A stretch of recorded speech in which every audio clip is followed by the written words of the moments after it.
नमस्कार, मैं हूँ राकेश कुमार और आप देख रहे हैं आरके न्यूज बिहार। हम आपको बता दें कि जमीन का सर्वे जो है आगामी 20 अगस्त से शुरू हो रहा है और सर्वे टीम के सदस्य हैं हमारे साथ में। सबसे पहले नाम क्या हुआ सर आपका? मेरा नाम सैयद महबूब रजा साबरी है और मैं यहाँ पर विशेष सर्वेक्षण कानूनगो के पद पर प्रस्तावित हुआ हूँ। कानून गो जी। कल आप मुखिया जी के सहयोग से सिंगाचौड़ी पंचायत में आम सभा रखे हैं। वो तो आम सभा में जो पब्लिक को जानकारी देनी होगी, ठीक है, दे दीजिएगा, लेकिन हम चाहते हैं कि जमीनी सर्वेक्षण में बारीकी से बारीकी चीज जो मूल आवश्यकता की चीज है, इसमें किन किन कागजातों की जरूरत पड़ने वाली है आम रैयतों को, उसकी जानकारी आप दीजिए। नमस्कार। सर्वप्रथम मैं आरके न्यूज़ को धन्यवाद कहना चाहता हूँ कि हमारी बातों को सर्वेक्षण कार्य जो शुरू हो रहा है उस बातों को आप लोगों तक पहुँचाने की कोशिश कर रहे हैं। जैसा कि आप लोगों को अभी मुखिया जी ने बताया है कि विशेष सर्वेक्षण का कार्यक्रम 20 अगस्त से शुरू हो रहा है। उसके लिए सभी ग्रामवासियों को सूचना देने हेतु कल आम सभा का आयोजन किया जा रहा है। सिंगाचौरी पंचायत में 3 राजस्व ग्राम हमारा पड़ता है, एक सिंगाचौरी, एक पतलुक्का और एक उखरा। तो तीनों राजस्व ग्राम के लिए अलग अलग समय पर आम सभा का आयोजन किया जा रहा है। सभी आम रैयतों से यही अपील है कि आप लोग उस आम सभा में उपस्थित हों और वहाँ पर सारे से जो हमारे विशेष सर्वेक्षण में जो भी प्रक्रिया है उसके बारे में विस्तृत रूप से आप लोगों को बताया जाएगा, समझाया जाएगा कि आप लोगों को क्या क्या दस्तावेज, आपका क्या दायित्व बनता है सर्वेक्षण कार्य में और हमारा क्या काम है, इसके बारे में विस्तृत रूप से आपको बताई जाएगी, ताकि आप लोग सारा दस्तावेज अपना संभाल के उपलब्ध करवा के रखें और जब सर्वे का काम शुरू हो तो आसानी के साथ आप अपना काम करवा सकें। जैसा कि आप लोग जानते हैं कि इससे पूर्व जो सर्वे हुआ है आपके ज़िला में वो 1960 के दशक में सर्वे हुआ था, जिसको हम लोग रिविजनल सर्वे बोलते हैं।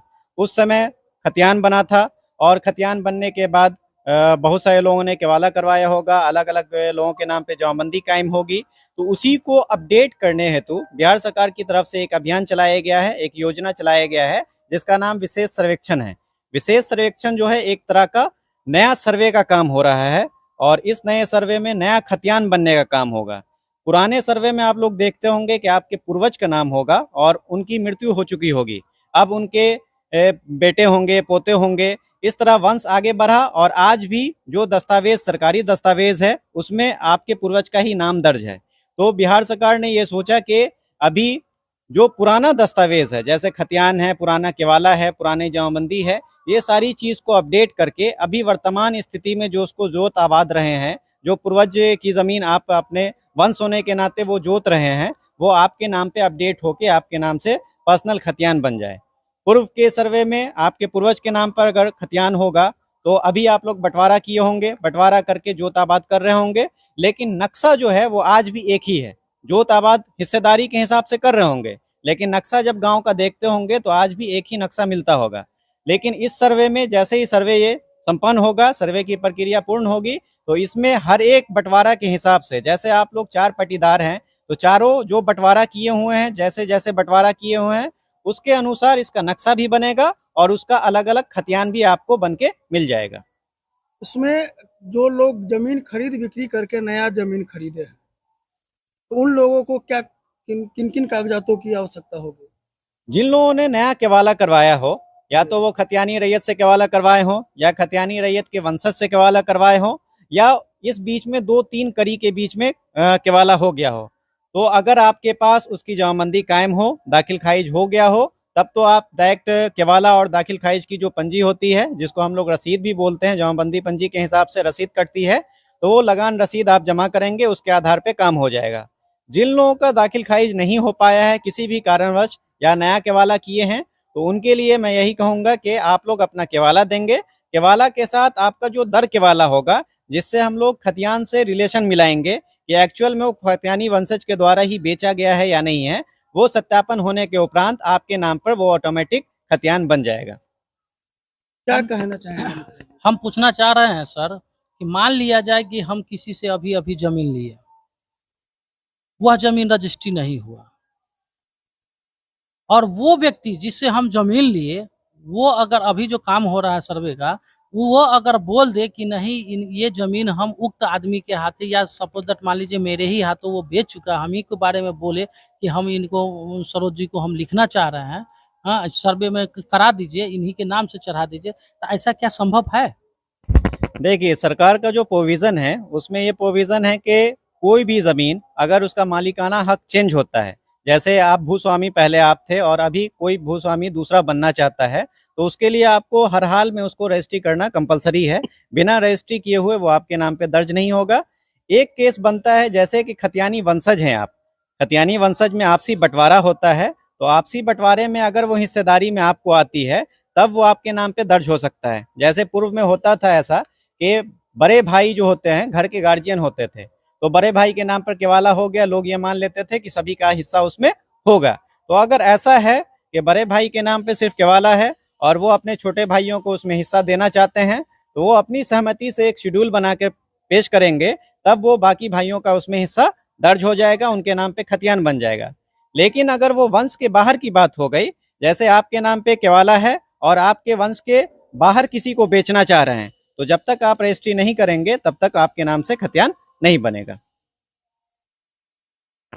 अगर एक चीज और मान लीजिए कि स्थल हमारे नाम, हमारे पूर्वज के नाम से हम 10 कट्ठा जमीन जोत रहे हैं, हम 2 भाई हैं, तो 5-5 कट्ठा का हिस्सा हुआ, एक प्लॉट में 10 कट्ठा के कोला में 2 आदमी हुए, 5-5 कट्ठा का हो गया, तो क्या अमीन साहब उसको एक ही जगह रहने देंगे कि उसको जैसे जैसे हम लोग बांटे हुए वैसे करते चले जाएंगे? देखिए, सर्वे में ये आप लोगों को पूरा ऑप्शन दिया गया है कि अगर आप लोग बंटवारा करना चाहते हैं तो उस बंटवारे के लिए एक शेड्यूल बनता है। वो बंटवारा शेड्यूल बना के अगर हमको देंगे आप, तो अगर जैसे आपने बताया अभी कि 10 कट्ठा का एक प्लॉट था, मेरे पिताजी के नाम पे था और पिताजी के मृत्यु के उपरांत 2 भाई हम थे और दोनों भाइयों ने 5-5 कट्ठा का बंटवारा कर लिया। तो अगर दोनों भाई सहमति से उसका बंटवारा करके शेड्यूल ला के हमको देंगे, तो फिर दोनों भाई के नाम से अलग अलग खतियान भी बनेगा और 5-5 कट्ठा का प्लॉट भी अलग अलग दर्ज हो जाएगा। अच्छा, जमीन रजिस्ट्री का जो है, अगर किसी कारणवश मतलब जमीन खरीदा, रजिस्ट्री है, उसका दाखिल खारिज नहीं हुआ, वैसे परिस्थिति में क्या होगा? देखिए, दाखिल खारिज कंपलसरी नहीं है खतियान में। अगर जमीन आप रजिस्ट्री कराते हैं और ये हम पा लेते हैं कि जो पूर्व का खतियान है उससे आपका रिलेशन मैच हो रहा है, यानी कि आपके केवाला का रिलेशन मैच हो जा रहा है, तो वो सत्यापित अगर हो जाता है तो वो बिना दाखिल खारिज के भी सर्वे में खतियान बन सकता है। उसके लिए आपको या तो दर केवाला प्रस्तुत करना पड़ेगा या जिनसे आप केवाला करवाए हैं उनके नाम पे जमाबंदी कायम होनी चाहिए। अगर दोनों में से कोई भी एक चीज है तो आपका उसके अनुसार खतियान बन जाएगा। अच्छा, एक बात और समझना चाह रहे थे आपसे कि मान लीजिए कोई जमीन हमारे पूर्वज डोनेट कर दिए हुए हैं बिहार सरकार के नाम से, जिस सरकारी भवन के लिए या किसी भी चीज के लिए, अगर उस पर उक्त भवन पर अगर कोई भवन नहीं, उस उक्त स्थल पर कोई भवन नहीं बन पाया, तो क्या वो जमीन हमारा हो सकता है? देखिए, जब लोग भूदान करते हैं तो भूदान में बहुत तरह का टर्म्स एंड कंडीशन लगाते हैं।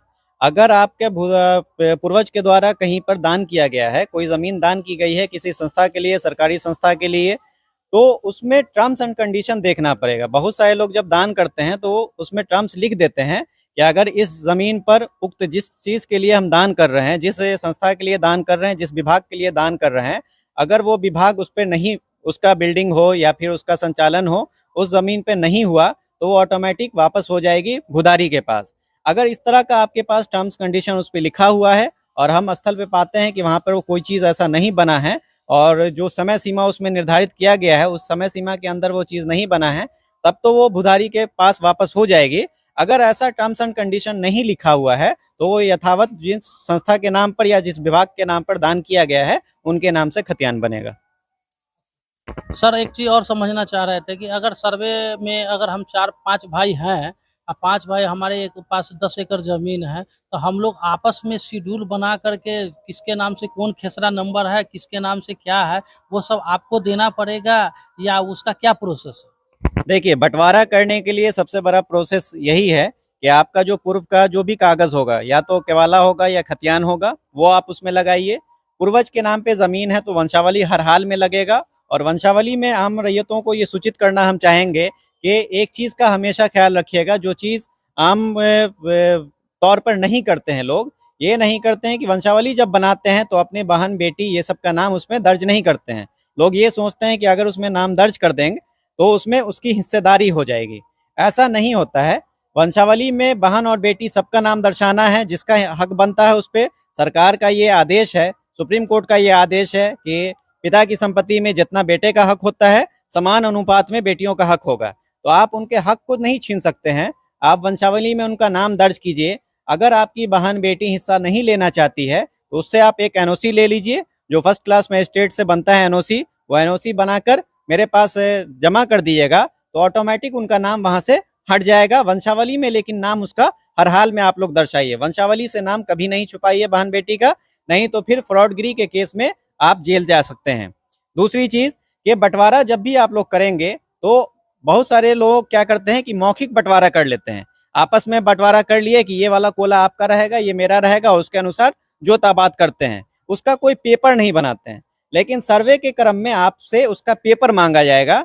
तो पेपर में आप क्या कीजिएगा कि जैसे ही जो बंटवारा आपका मौखिक हो चुका है, पहले से पूर्व में हो चुका है, या आप वर्तमान में बंटवारा करना चाहते हैं, तो वर्तमान में बंटवारा करके उसका बंटवारा नामा बनता है, जिसको हम लोग शेड्यूल बोलते हैं। तो बंटवारा शेड्यूल अगर सभी लोगों की सहमति से बनाकर हम लोगों को दीजिएगा, सभी पक्ष का उस पर हस्ताक्षर रहेगा, सभी लोग सहमत रहेंगे, तो हम लोग अलग अलग खतियान उसका बना देंगे। तो बाकी ये वीडियो आपको कैसा लगा, आपको अन्य किसी भी तरह की जानकारी चाहिए हो तो हमारे इस वीडियो में कमेंट करें, और हम आगे भी सर से मिल करके जानकारी देते रहेंगे। धन्यवाद।